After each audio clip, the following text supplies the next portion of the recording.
Hi everyone, I'm Miss Erin, a librarian here at St. Mary's County Library, and we're here today for Potato the Great. And this is the first in our Nutrition Nuggets series, and it's a cooking and nutrition series. And we are here to share some fun in the kitchen and share some tips on how to create a nutritious and delicious snack that has all of your complete nutrients involved, and it's going to be super quick and super fun and super tasty. So our first really important safety tip that we want to keep in mind when we're cooking in the kitchen is to wash our hands. Before we get started, you want to make sure you do a really great job washing your hands because you don't want to get any of that germs or bacteria into your food.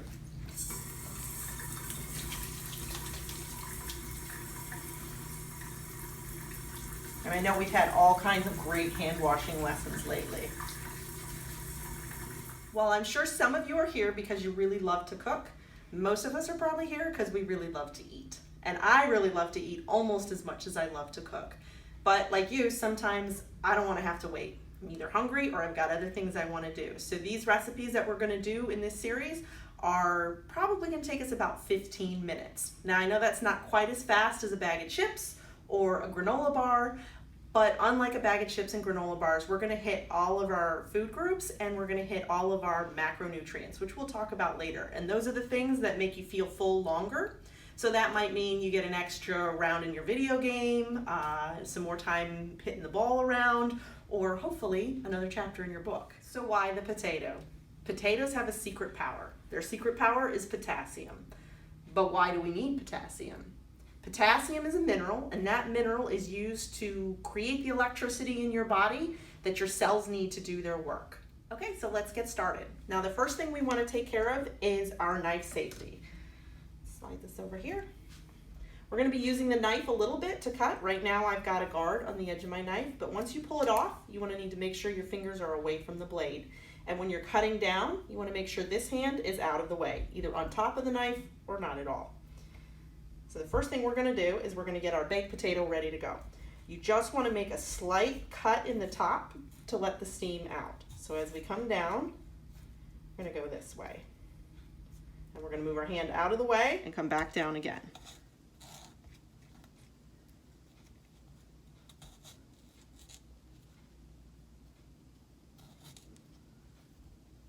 And what I've done here is I've pulled part of this potato out, so it makes like a little bit of a, like a hole or a valley in it. And it doesn't look like a whole lot, but that's enough to let the steam come out. So we're gonna go ahead and we're gonna put our potato in our bowl, right here like this. Well, we might need to cut the end off a little bit. He's a little bit big for that bowl. Go ahead and slide him in. And then all we have to do is take this bowl and put it in the microwave. And we're going to go ahead and we're going to set the timer for 10 minutes. It seems like a long time, but it's a big potato. So here we go.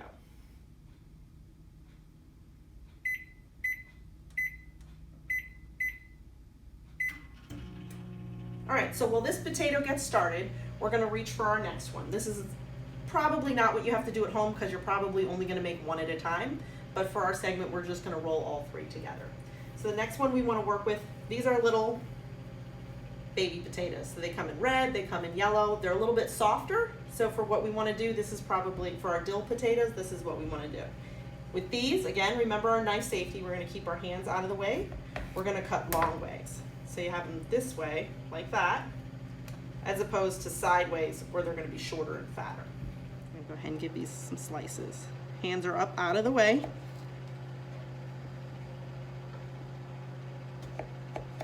And a serving is probably about 4 or 5 of these little potatoes.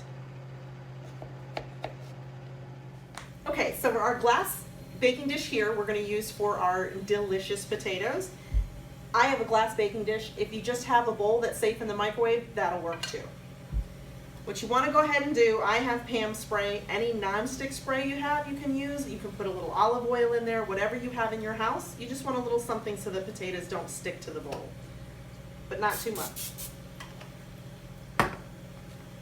We're going to go ahead, and I have a plastic Ziploc bag, which you can probably find in your house, and we just pop those potatoes in the bag. And we're gonna add to the bag our seasonings. And once you add them in, you zip it closed and you shake it up. Okay, so we've gone ahead and we've put our dill potatoes here in our Ziploc bag, and we're gonna add our seasonings in there. That way we can just shake it up and pour it in. There we go.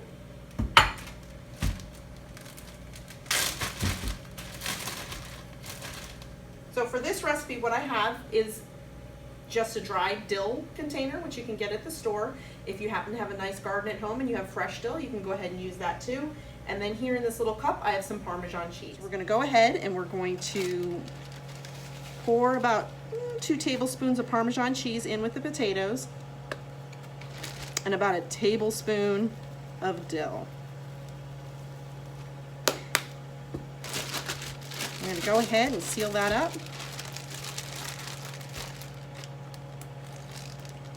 And we're gonna give it a nice shake and a good massage. And the idea is to work the seasonings onto the top of the potato, and as it cooks, they're gonna stick there on their own. We're all done. We're gonna go ahead and pour our potatoes into our bowl or our baking dish. I'm gonna go ahead and place those face up to start. And we're gonna set them aside for when the microwave finishes for the last potato. So for our next potato, we're gonna move on to our super sweet potato mash. For that, you're gonna need another bowl. This is my bowl. You can use just one you eat out of at home. You can go ahead and take our sweet potato, which we've washed, and we're just gonna set it in the bowl. We're gonna get our handy plastic wrap of some kind. We're gonna take that and seal it up nice and tight.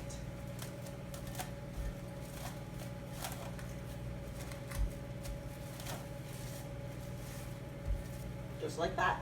And as soon as our microwave is done, we're gonna go ahead and put our last 2 potatoes in. So our potatoes are about to finish up, and this is a good time. I have just a plain dish towel here. You might have pot holders at home. You might have a silicone glove or something like that. What's really important is that when you take this potato out of the microwave, it's been in here for 10 minutes. 10 minutes is a lot different than 1-2 minutes, which is what you usually cook your food on in the microwave. So you want to make sure that you have this pot holder because your bowl is going to be really hot.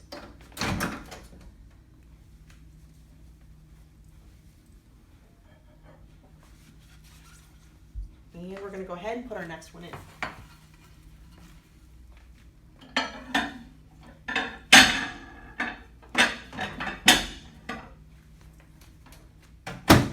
Now these are the dill potatoes, and they need to go in for 4 minutes, and then we're going to flip them over, pull them out, flip them over, and put them back in for another 4.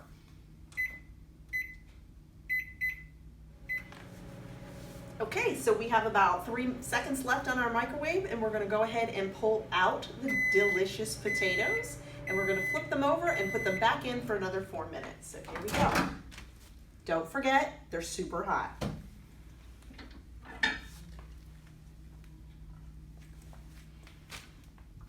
And to flip, you're going to want to use a fork or a spatula or some tongs because the potatoes are hot too. So we just go ahead, we flip them over so they're face down.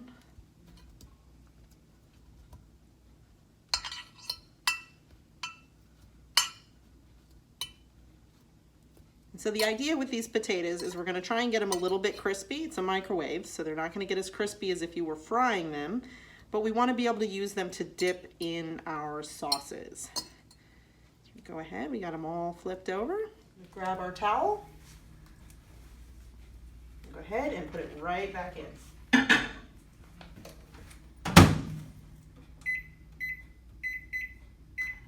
And there we go, 4 more minutes. Okay, so our dill potatoes are about to finish their last 3 seconds. We're gonna go ahead and pull them out, and we're gonna put our sweet potato in. Don't forget to use your towel or your pot holders.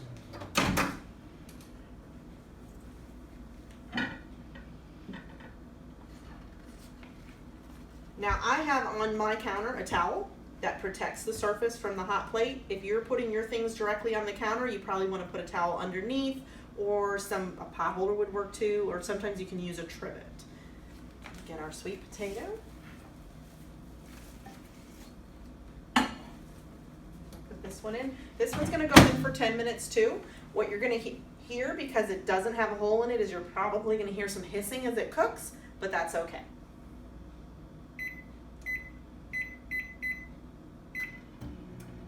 Okay. So our sweet potatoes finishing up in the microwave. We're gonna remember to pull out our towel when we take it out, and then we're gonna go over some safety tips to use when you seal something tight up in the microwave. So we've got about 3 seconds left. Here we go. Just about done.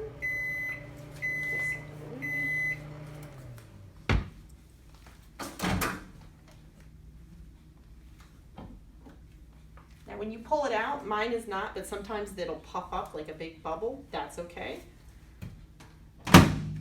So again, this has been in the microwave for 10 minutes. So this isn't like when you reheat something and it's been a minute or 2 minutes.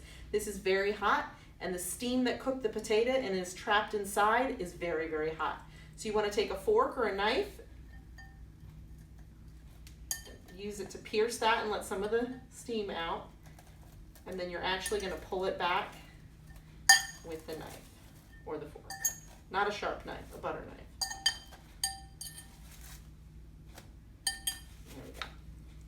Now, we're going to use our pot holder or our towel to grab the potato because it too is super hot. I'm going to go ahead and put it in our other bowl that is not hot. Move this one out. All right, so we've cut it in half. I was going to go ahead and try and roll it out of the skin, but this one's kind of stuck. So we're going to go ahead and we're going to use a spoon. So grab a hold of your potato with the towel because your potato is hot. And just scoop the orange fleshy part away from the skin, because when we mash it, we don't want that skin in there. We just want the potato.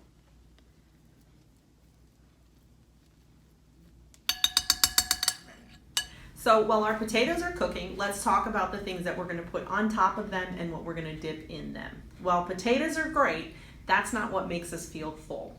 The potassium is great for our bodies, but what makes us feel full are the macronutrients. So what macronutrients are, it's just a big word for saying protein, carbohydrates, and fat.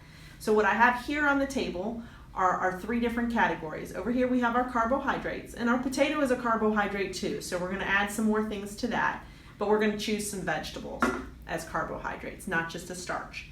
Here we have all of our proteins, and proteins can be everything from things like bacon bits and chili to beans and even dairy products. And at the bottom is our favorite superfood, and that's our hummus. And that's what we're going to dip our dill potatoes in today. And over here we have our fats. So these are pepitas, and what those are the insides of a pumpkin seed. So it sounds really fancy, but it's something that everybody knows what it is, hopefully. This one is our cheese, which I know you all know what cheese is. These are great because they're fats, but they're also proteins too. So cheese and seeds and nuts. Right here are our pecans. Okay, so let's go ahead and get started with our Tex-Mex potato. We've got our baked potato here that we slit, and it's still a little bit held together. So we're gonna go ahead and use our fork, and we're gonna pull it apart a little bit.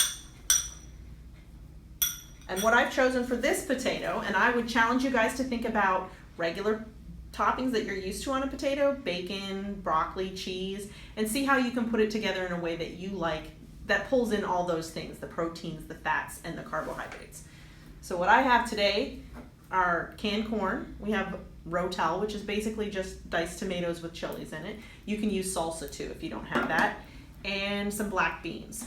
Now in order to use these canned things, they come in liquid, and we don't want that liquid on our potato. So for this one, it has a pop top, so we can just pull it open like this. We'll go ahead, this is just a strainer, so you can use this for berries too. And normally you do this over a sink, but I have a nice bowl underneath me. You're gonna go ahead and let all of that liquid drain out.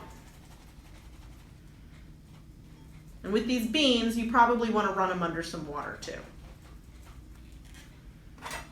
And after you've rinsed them and the water's drained out, you're gonna go ahead and just take a spoon and put a little on top of our potato.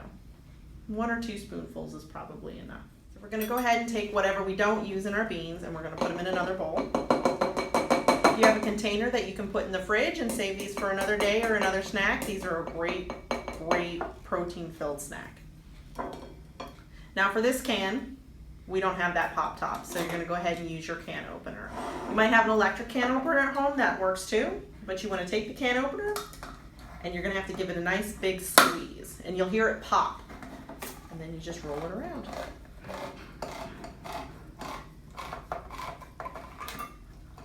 Now, another important safety tip, when you pull these tops off, this edge is sharp, so you always want to make sure that you grab it like this and never from the sides.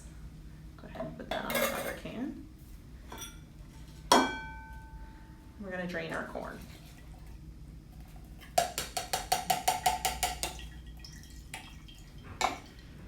All that liquid out,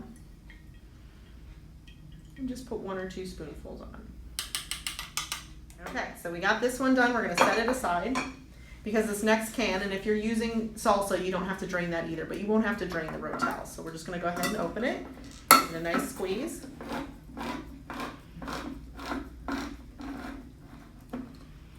And again, be very careful of the edges, and we're just going to pull that back. Take a nice scoop of your tomatoes, and this has chilies in it, so it's a little bit spicy. Not too much. And once you've got all those nice things on there, we're going to go ahead and, if you like cheese, go ahead and sprinkle just a little bit on top. And when we're all done topping this potato, we're going to put it back in the microwave so all these good things can warm up and melt together.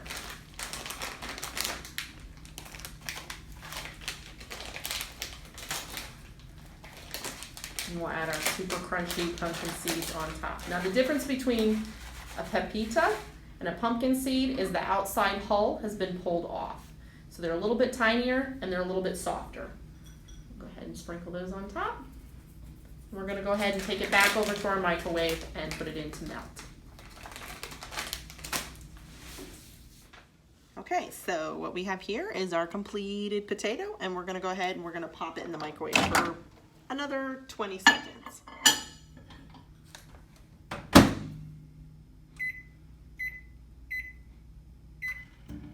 And while that's melting, I'm going to go ahead and give you guys a close-up shot of these pepitas because we've brought in some new foods.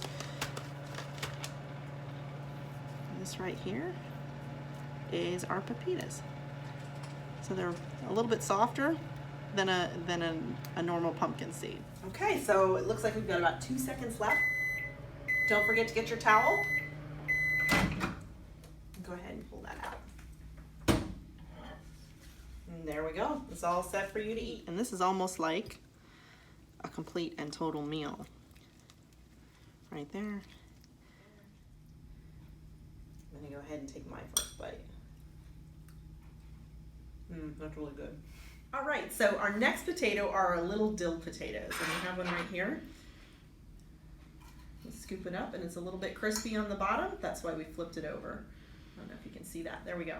So one of the things that you can do with these dill potatoes that's going to add those things that'll make you feel full is our hummus, because our hummus acts as a carbohydrate, it acts as a protein, and it acts as a fat. Really fantastic. And go ahead and take some of it and just scoop it into a bowl, just like that. And go ahead and grab a potato and just dip it in. That's really good. Okay, so for our last potato, we have our sweet potato mash. So when you pull it out, it's kind of thick and hard to smush. So that's why when you take something like this, which is our Greek yogurt, which functions a lot like sour cream or milk or regular cream. And what I have in here is some maple syrup. You could also use brown sugar, and we have some nutmeg, and I'll show you what we're going to do with those pecans in a minute. So we go ahead and add our yogurt to whatever we're using as a sweetener. And go ahead and sprinkle some of the nutmeg on top. You just really need just a pinch. All right. And go ahead and take your fork, and you're just going to mix it together like this. It's going to make kind of a soupy sauce. It probably doesn't look very good, but I promise you it tastes really good. And if you have some cinnamon at home, that's something else that you can add in here. That's up to your personal preference. I know some people don't really like cinnamon, but it's really good in the sweet potato too. So once we have your yogurt and your maple syrup mix, you're going to go ahead and pour just a little bit in there with your potato. Let's switch that out. And we're going to use that to mash. I only have a little bit. My potato is small, but you're going to mash it up. And it'll make the potato softer, and it'll make it squishier. And it's going to make it sweeter. You have to remember sometimes when you're done, it kind of doesn't look like it's going to taste very good, but you want to go ahead and try it anyway. All right, so that's what we look like when we're done. Now, these are our pecans, and if you remember, this is one of our proteins too. So there's this neat little trick. I've got just a snack size Ziploc bag. You can even use a sandwich bag. It doesn't even have to be a zipper one. Put a couple nuts in there. You close it up.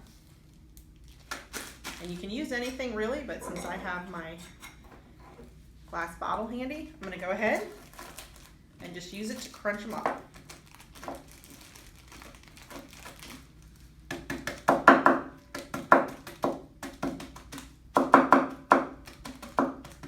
Now, I'm not slamming this into the table. It's just a nice gentle tap. If you have a rolling pin, that works too. Go ahead, open it up, and sprinkle some of our nuts on top. Voila, we have our super sweet potato mash.